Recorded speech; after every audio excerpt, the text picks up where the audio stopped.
Hello po. I-flex ko lang po itong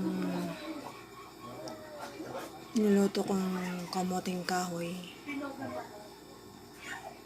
Yan po ay galing sa aming lote.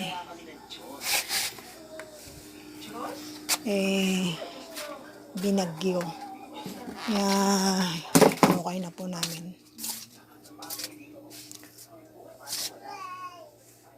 Masarap naman po yan nilaga. Yan po.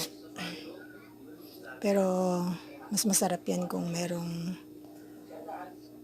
kasama pong kape. O kaya ginataan na kamoting kahoy. Nilaga po yan kasi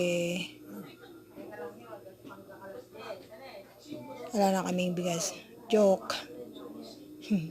Joke lang po.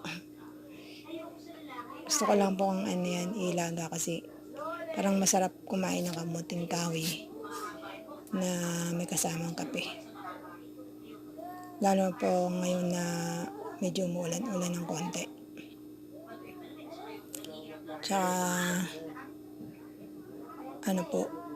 maano sa tiyan yan mabigat sa tiyan. Yung busog niya. Busog ka agad.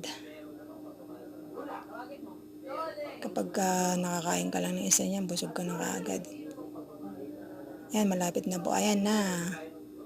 At yan na nga po, naluto ng ating kamoting kahoy. At yan na nga po, inilagay ko sa plato upang lumamig. Yung pong kulay dilaw, para siyang matigas. Itong puti naman, malambot siya. Sarap itong puti. Kain na po tayo. Kain po tayo ng kamuting kahoy na nilaga. God bless. Thank you for watching.